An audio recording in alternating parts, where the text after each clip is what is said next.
masing-masing sudah bisa merasakan apa yang teman-teman sahabat semua rasakan, dan mudah-mudahan ini bisa teredukasikan kepada timnya.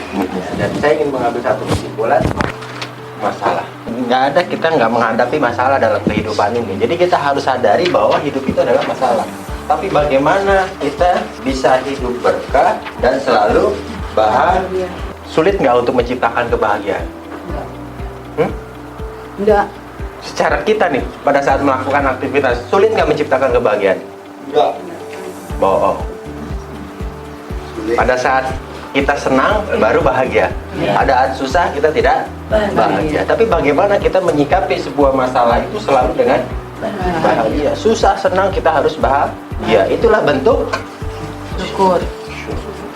pada saat kita bersyukur, tidak mungkin Allah tidak tambahkan lagi rezeki kepada kita. Bagaimana kita bisa menyikapi syukur?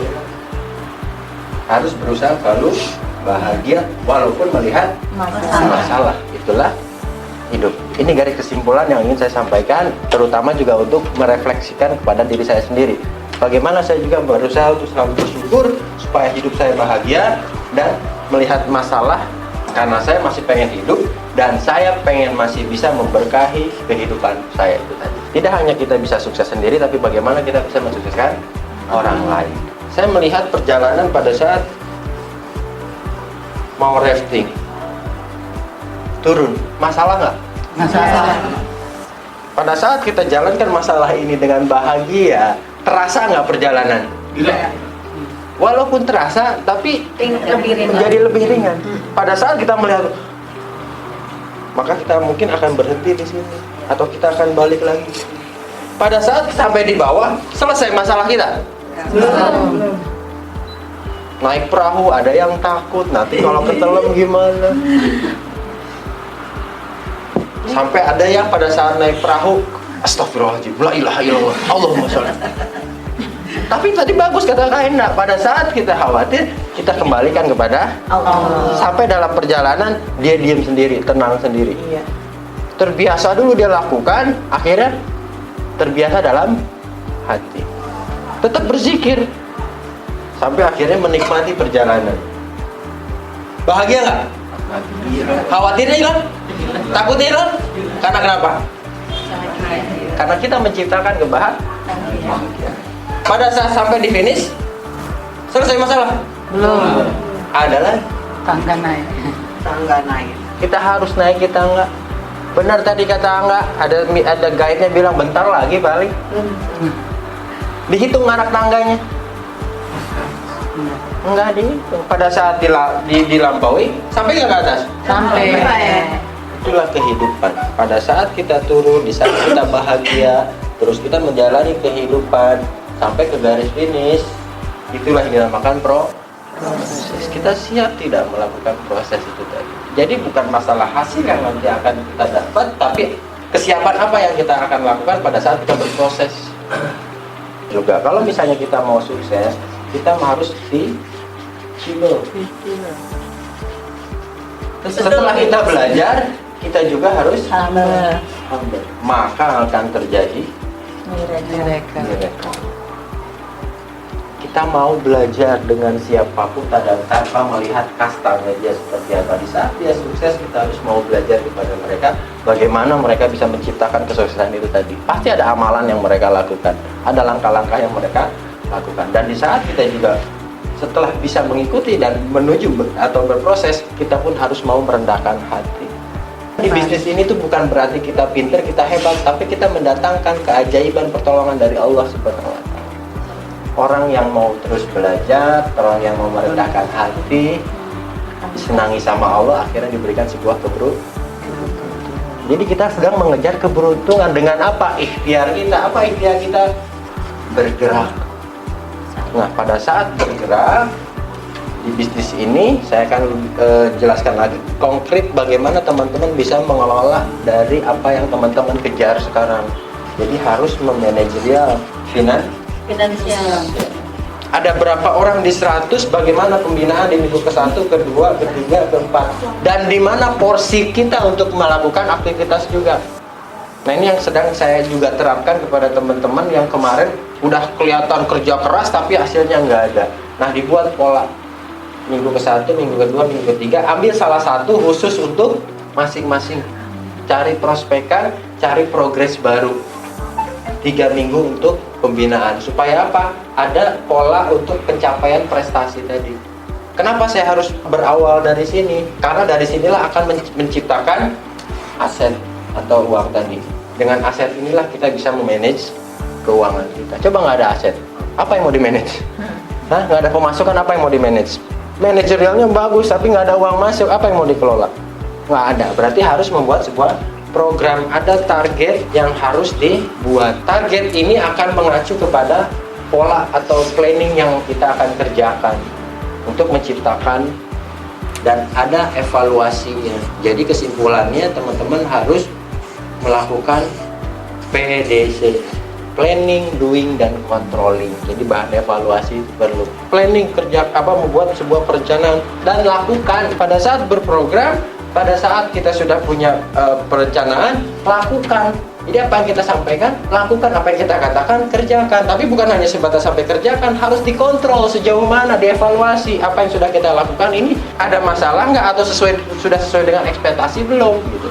Ya, dibuat program. Oh, jangan-jangan waktu ini masih belum kita maksimalkan. Bisa membentuk sebuah manajemen finansial. Dan ingin saya ingatkan bahwa penghasilan yang kita sedang kerjakan ini seoptimal mungkin gitu. Walaupun dengan kita sudah buat perencanaan, masih kadang sudah keteter, apalagi nggak buat manajemen gitu. Berapa yang teman-teman akan terima dan berapa yang akan teman-teman keluarkan. Nah, sekarang sudah belum teman-teman membuat pengaturan dari pemasukan? Dapat 100%, berapa yang harus teman-teman sisihkan? Jadi pada saat teman-teman sudah mendapatkan hasil, kita punya target kan tadi untuk mencapai motor, mobil dan rumah. 20 juta, 150, 650 juta, 1M. Ya kan? Totalnya 1,67. Di mana kita ada bonus harian, mingguan, bulanan, reward. Yang tadi saya bilang, kita bisa mendapatkan hasil ini semua bukan karena kita hebat, tapi karena ada pertolongan Allah.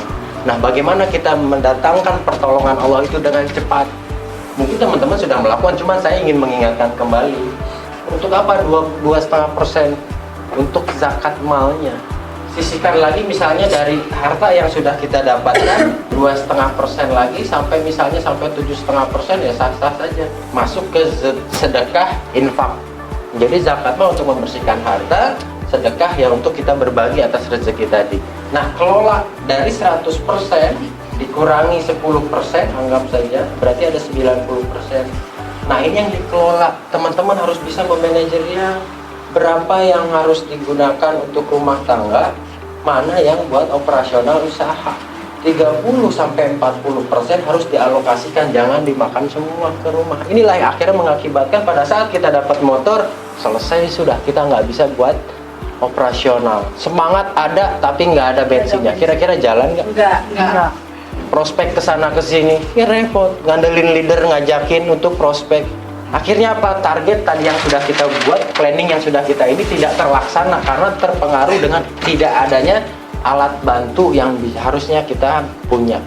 Jadi ini harus benar-benar nggak bisa main-main dengan ini. Walaupun dimulai dari kecil, Pak, dapat 400.000, 40%-nya itu harus sudah langsung dijadikan angka Operasional. angka mati untuk dijadikan operasional.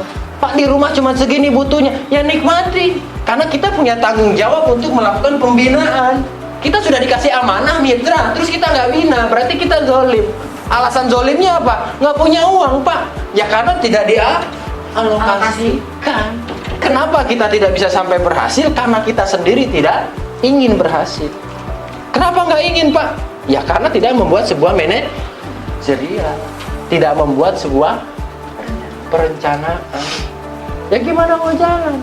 Contoh 20 juta dapat motor, Pak punya utang 25 juta, jangan bayar dulu semua. Kan utang wajib, iya, operasional wajib ya. Masa setiap hari harus puasa? Pak, saya bisa sisihkan untuk bayar utang 10 juta. 10 juta lagi buat operasional karena saya punya motor. Kalau saya belum punya motor, jadikan ini pembelian motor 10 juta. Bayar utang 4 juta. Sisanya berapa? 6 juta. Targetkan 3 bulan ke depan untuk dapat mokes 150 juta. 150 juta dengan modal operasional 60 juta. Gimana ngelolanya, Pak? Bagi 3 bulan. Berarti sebulan ada modal 2 juta. 2 juta. Kita kelola 1 minggu untuk operasional. Targetnya minggu besok kita dapat bonus mingguan. Ya kita tidak bertarget bonus mingguan berapa? 4,2 juta per minggu, Pak. Potensinya untuk yang basic. Berarti sehari harus 12 pasang. Sementara Prime Motor ada 100 kiri, 100 kanan. Dari 100 kiri 100 kanan dikelola, akhirnya tumbuh 12 pasang per hari, 4,2 juta. Dari mana modalnya untuk menumbuhkan 12 pasang tadi? Dari operasional yang 2 juta. Ini 2 juta aja nggak ada, gimana kita mau operasional? Jangankan untuk beliin tiket mitra untuk ikut training, untuk kita sendiri kadang repot, ongkos kemana kesini aja kita repot. Ya karena kenapa? Nggak kita kelola finansial kita, akhirnya bisnis kita nggak berjalan. Karena kan kita lagi bangun aset, jangan mentang-mentang peraih mokes, kita sudah langsung merasa bahwa seorang peraih tanpa kita tidak mempersiapkan untuk kedepannya. Karena target kita adalah 31 luxury, 31 big mokes, 31 mokes, 31 modcast minimal. Ini harus dijadikan target kita semua. Kira-kira kalau kita dapat ini semua, rumah di dunia, rumah di akhirat. Ya dana itu kan sudah disiapkan sama PT BES. Ngapain lagi kita mikirin? Tinggal kita mau bergerak dan mau ikhtiar. Itu aja. Siap? Siap. Ya, jadi pulang dari sini mulai dibuat perencanaan, mulai dikelola. Bagaimana teman-teman manajerial. Setelah itu baru pikirkan bagaimana teman-teman bisa memberikan apresiasi sama leader-leader yang berprestasi. Jadi kalau pengen kita sukses, bangun mental Kaya. kaya. Pada saat ingin membangun mental kaya tadi harus punya Keyakinan. sejauh mana keyakinan teman-teman terhadap nasib teman-teman sendiri. Bukan takdir, nasib. Takdir sudah ditentukan sama Allah, tapi nasib kita bisa rubah. Yang membuat kita miskin siapa? Kita. Tapi yang membuat kita kaya? Allah. Atas wasilah dan pergerakan kita. Allah tuh memberikan kita untuk jadi orang kaya. Sepakat? Sepakat. Siap sukses? Siap. Siap mensukseskan orang lain? Siap. Kita bangun kekeluargaan yang sedang kita bentuk di Sahabat Karib, khususnya di tim HSC, itu dunia akhirat. Amin. Dunia kita untuk menyemangati, bekerja sama, ikhtiar di PT BES. Akhiratnya kita saling menjaga, saling mendukung, saling mendoakan, saling mengingatkan. Ya, itu yang harus kita tanamkan dalam menjalankan aktivitas ini.